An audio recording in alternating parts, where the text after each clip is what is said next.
Welcome to the Leader Within podcast with Sue-Ann Higgins, where we help women leaders break through their leadership, performance and self-belief plateaus. In today's episode, we're diving into the topic that's fundamental to your leadership effectiveness, moving from reactive leadership to responsive leadership. In our progression over the last episodes, we've been building a comprehensive approach to leadership transformation. In episode 7, we explored the Leadership Clarity Protocol, how you can create crystal clear thinking and metabolize your stress. Then in episode 8, we discovered the 5 gatekeepers of human behaviour that determines whether your communication lands or triggers a response. Today, we're bringing these concepts together to address what happens in the critical moments when you're triggered, when something activates your amygdala and threatens to hijack your leadership presence. This transformation from reactive to responsive leadership isn't just about being nicer or more composed.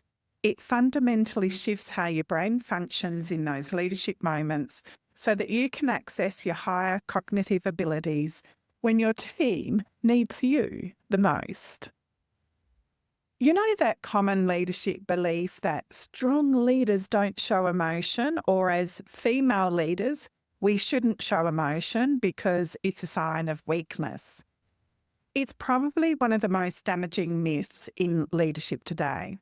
I understand why many leaders believe this. When we've all been in that situation as a leader, when we have let our emotions show, then regretted it later, apologising in the moment for the emotion, we judge ourselves so hardly against a role model, which is usually a male, stoic, unflappable leader who never cracks under pressure.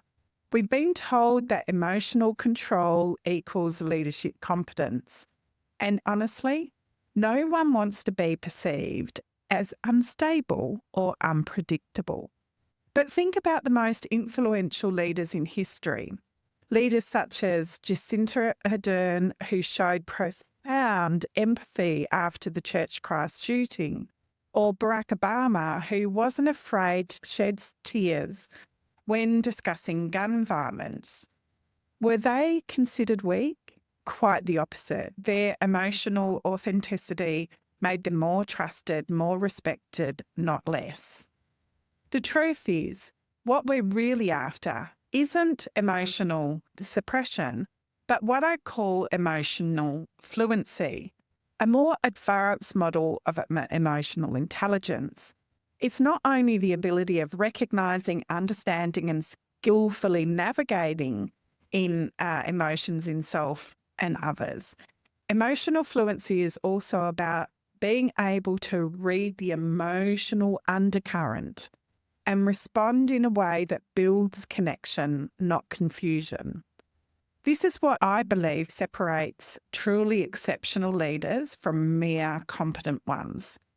If you keep buying into the emotion equals weakness myth, you're not just damaging your relationships with your team, you're working against your brain's natural functioning. When you suppress emotion, your PFC, your prefrontal cortex, the region responsible for your best thinking, gets depleted of the resources it needs. Your leadership decisions actually get worse, not better. So I'll ask you, do you really want to suppress the emotion and compromise your decision ability? Or are you ready to lead with the full spectrum of your emotional fluency? Before we dive into the tools and techniques, let's clarify what I mean by reactive versus responsive leadership. Reactive leadership happens when something triggers us, whether it's a missed deadline, a challenging team member, or unexpected news, and we respond automatically, often from a place of threat or defence. Emotions drive our behaviour before we've had a chance to engage our higher thinking. This reactivity directly connects to what we've previously discussed in the episodes. Remember the three worlds of leadership in episode 1? When we're reactive, there's a misalignment between our inner world, how we experience ourselves, our outer world, how others experience us, and the external world, how everyone uniquely responds to the circumstances around us at work and in life. Responsive leadership, on the other hand, occurs when we create space between the trigger and the response. We still feel the emotion, that's natural and human, but we don't let it hijack our leadership presence. We respond intentionally, guided by our values and our goals rather than our immediate emotional reaction. This distinction matters because reactive leadership, when we're well-intentioned, often creates cascade effects. It diminishes psychological safety, reduces creativity, impairs our team communication, and ultimately leads to poor results. So how do we shift from reactive to responsive leadership? It starts with practical tools that help us create that crucial space between stimulus and response.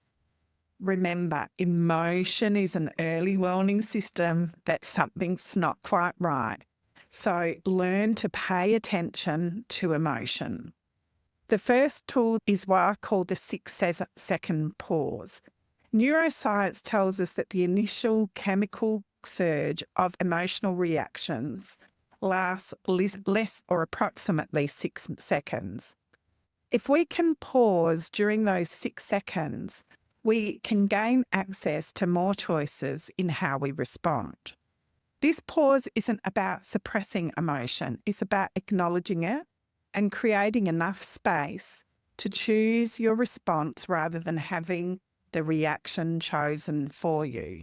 Practice implementing this pause by taking 3 deep breaths when you notice an emotional trigger.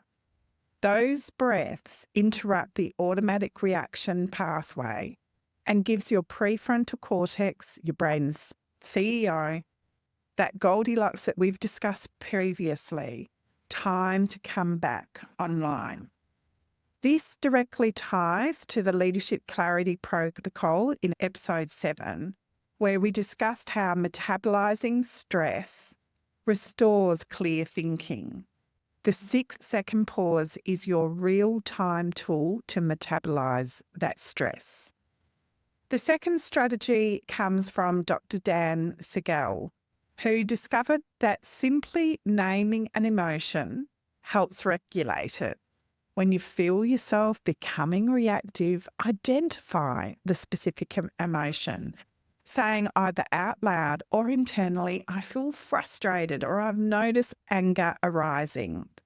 fMRI imaging has proven this simple act of labelling shifts brain activity from the emotional centres of the brain, the regulatory regions, reducing the intensity of the feeling and giving us more response options.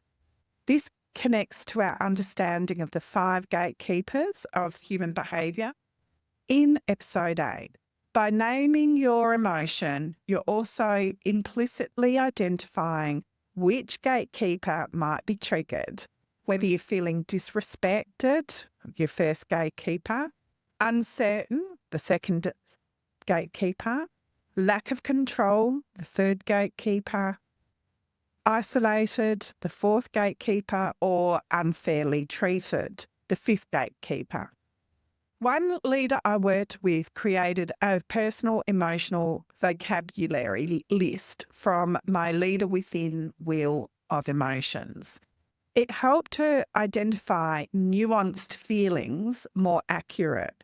Rather than just recognizing anger, she could identify whether she was feeling irritated, indignant, exasperated, or raged, each one of which called for a different leadership response. Your brain doesn't exist in isolation. It's connected to your body. That's why physical practices are so effective from shifting from reactive to responsive. So the third strategy is a physical reset practice. Some simple techniques include pressing your feet firmly in the ground, rolling back your shoulders to release tension, changing your physical position, like standing if you've been sitting, or brief movements between meetings to reset your nervous system. These physical reset practices help break down the traps of leadership that we've discussed in episode 3. Remember those category traps, the mind trap, which is your fight response, self-sabotage trap, flight response, people traps response, and your comfort zone traps, which is your freeze response. Physical reset practices help interrupt these automatic patterns by changing your physiological state. One leader I worked with discovered that simply rubbing her forearms slowly to soothe her nervous system when she was feeling anger or frustration rise in a meeting helped interrupt her reactive pattern and restore her leadership presence. You also have emotional cues. So that's another strategy. Your environment significantly impacts your leadership responses. Create visual cues that remind you of your responsive leadership intentions. It might be a specific object on your desk, a background image on your computer, or even a subtle reminder on your phone or your watch.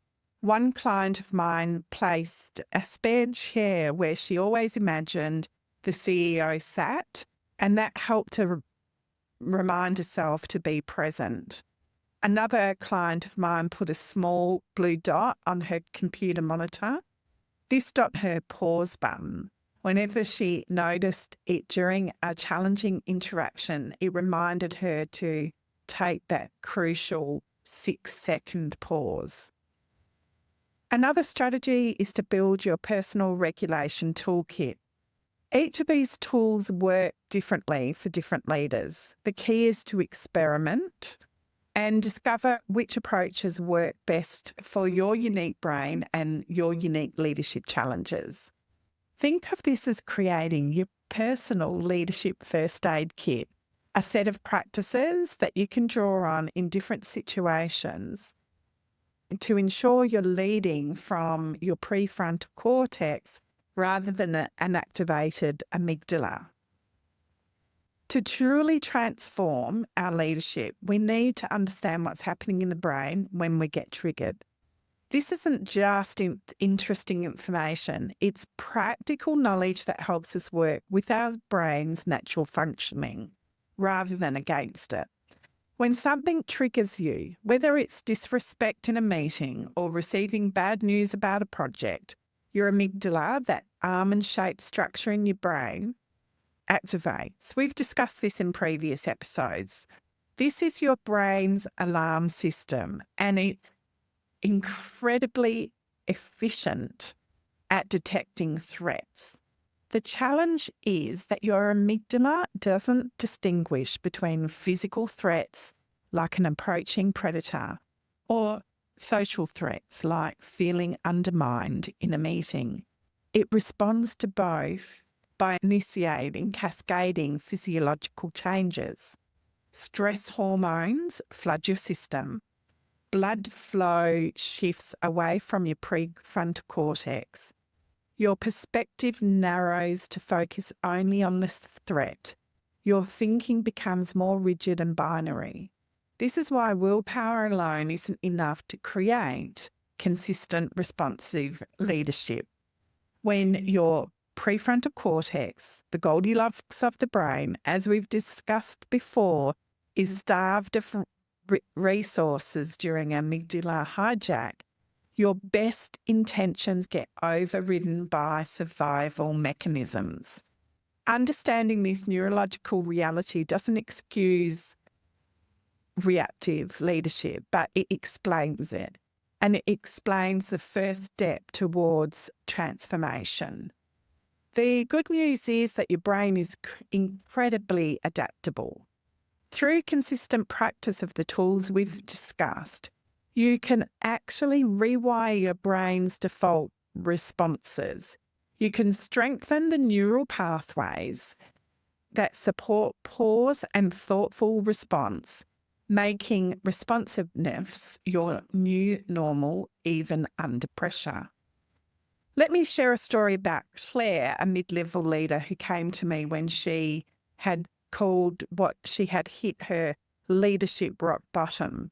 Maybe you'll see yourself in her journey.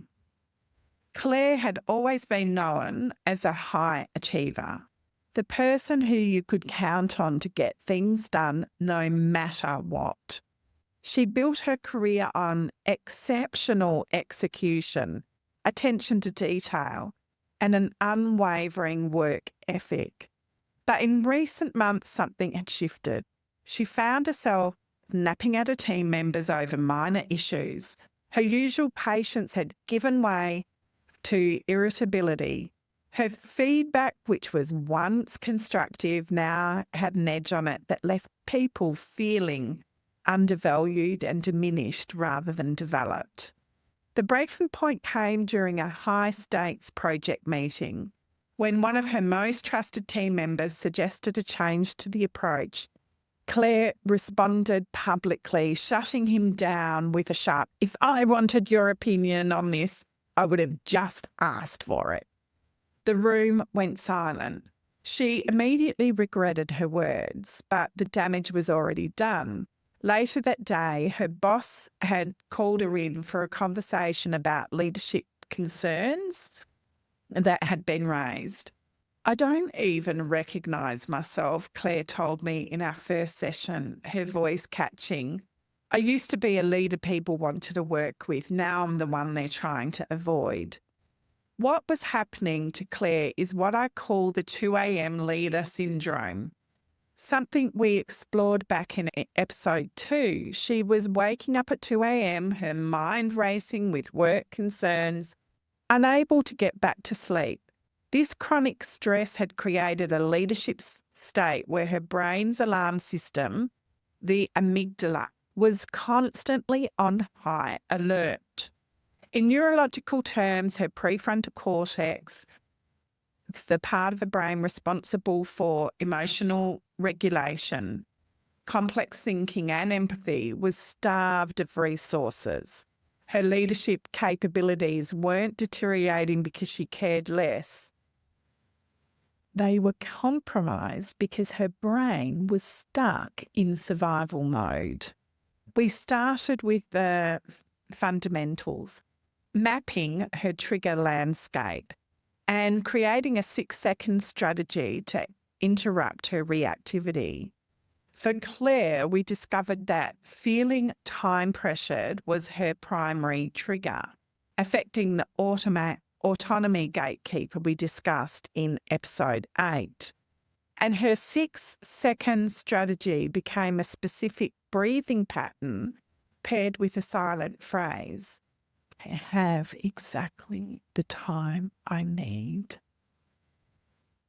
We then worked on rebuilding her leadership foundation through intentional practices, rather than just trying harder, breaking her out of the try harder traps that we explored in episode 3. This included creating a morning ritual that primed her brain for responsive leadership and restructuring her calendar to include buffer time between meetings. The most powerful shift came when Claire realised responsive leadership wasn't about being perfect, it was about repair.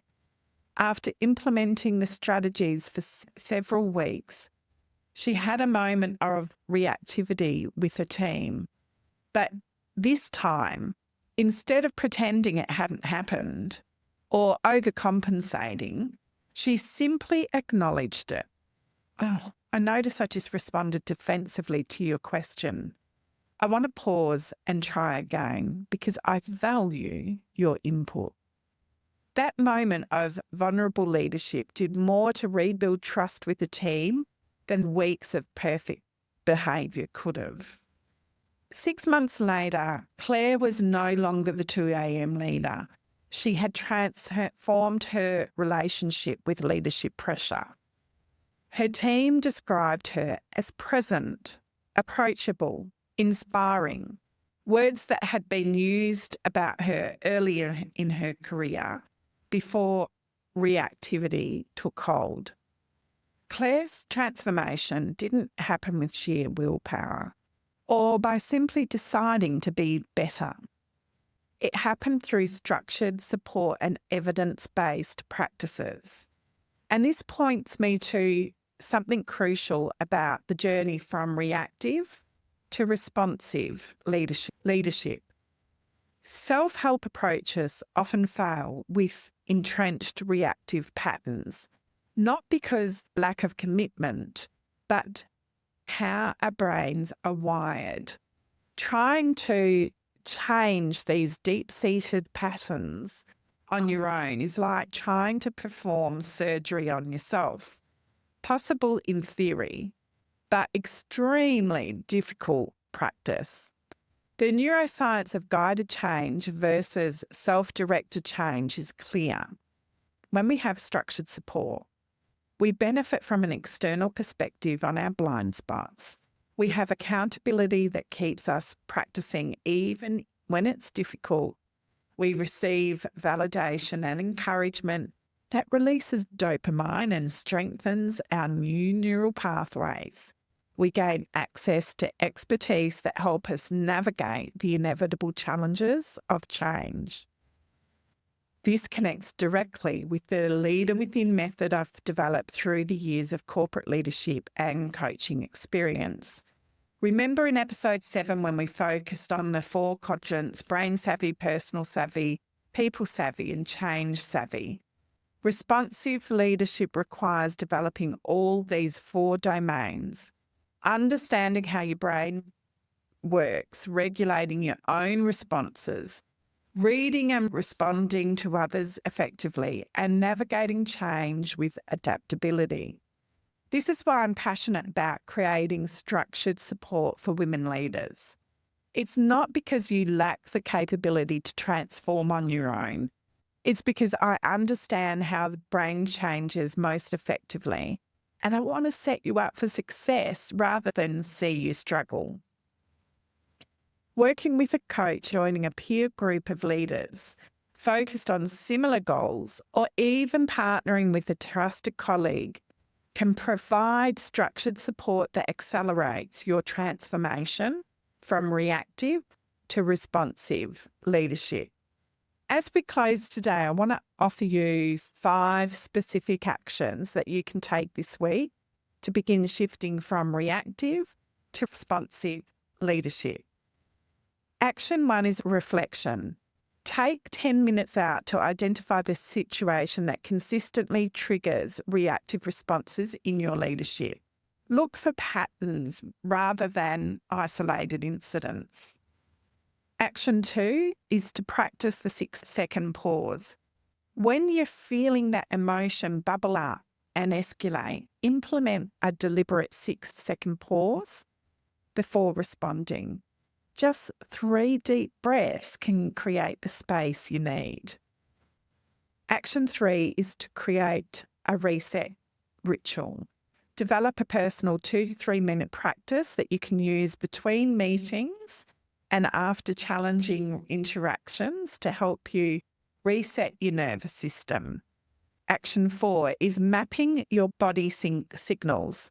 Start noticing the physical sensations. For many leaders, it's tension in the shoulders, change in the breathing, or sensations of heat rising in your face. These can all be early warning signs.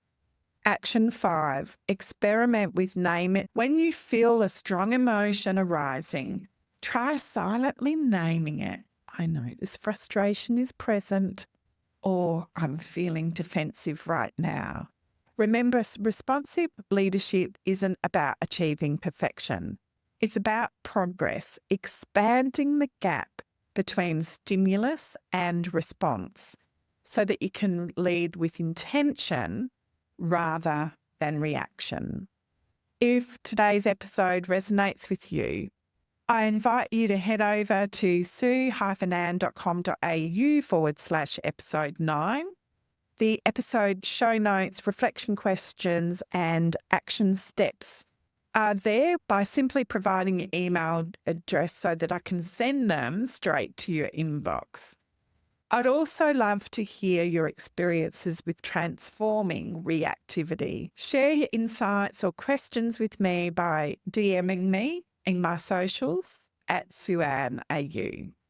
Next time, we'll be exploring the Intentional Leader Blueprint, a framework moving from responsive leadership to an intentional leadership identity.